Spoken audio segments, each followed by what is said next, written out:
What's up, people? Let's install TeamSpeak. They made it really easy these days, much easier than it was before. So let's just get right into it. Let's spin up a virtual machine, and I think we're on 14.10 as far as the one I tested it on of Ubuntu. And so let's make that in San Francisco. Make sure it's 14.10, yes. They've increased their prices a little bit on the Intel premium servers. I'm gonna grab my server password, the one we've been using and sharing for a while. And as we have that IP address, I'm gonna grab it so I can log in. All right, so the first command is going to be add to update, and then we're going to install some packages that I typically install on all my servers. You don't need to install the packages. I think the script that they've put together for us installs everything you need, but I always start my servers with an update and then very specific packages if I ever log in and want to run anything else. The only package I think you need, or the only software you need, is the wget. Yeah, I think that's it. And I always recommend update the package manager. You don't have to, but it helps if you ever want to use the server long term and you want it to have the latest and greatest. All right, so let's grab the apps that I like to install on all my servers. You don't have to do this. Again, wget is about the only one I think that's really important because you're going to download. Oh, and the bzip2 is also important, because it's going to use that application to unpack the server files. Oh, that was dumb. I just need to use the history. So I'm going to add a user and then jump into the directory of the user, even though we're not going to be using it very long or at all. Let's type in TeamSpeak. Okay, don't care about any of that. Just make sure it actually added this. Okay, good. So I'll do this the long way. For example, if the TeamSpeak server might have updated, I'm going to show you guys how to get the latest server from the website.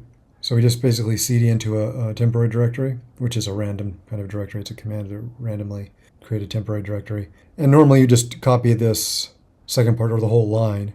But in this case, if we wanted to get the latest software, or make sure we have the latest software, in this case we do 3.13.7 is the latest. But if we wanted to get the latest and incorporate that into the command, we would just copy using the little clipboard icon, and it'll copy there.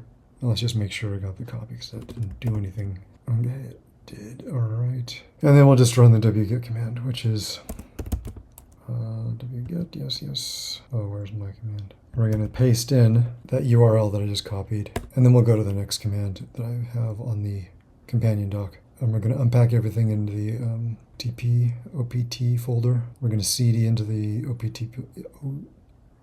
folder, and then we're going to run a script. We're going to create a we call it license file and accept it, or accept the license file by creating this license file, and then we're going to start the server using the script.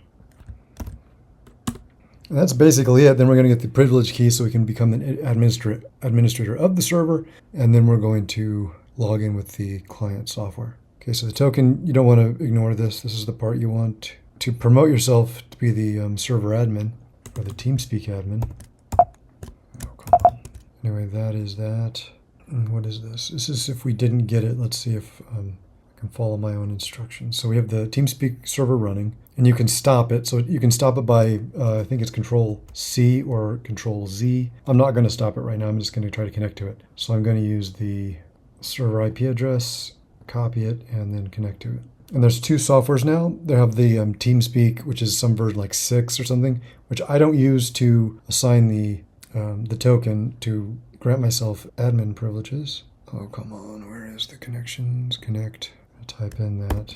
Nickname is going to be TS3 admin. Doesn't matter what the nickname is at all. Connected. And now that we have a privilege key, let's go back and grab it.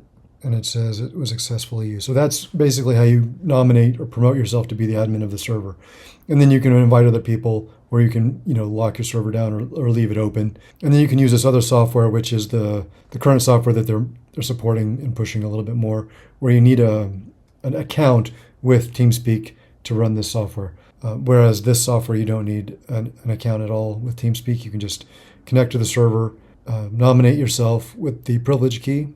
If you don't do it at first, you can grab with this command right here, you can go and review what the token is. And then you open up your little TeamSpeak 3 software, go to permissions and go to privilege keys, and presto, you are the admin.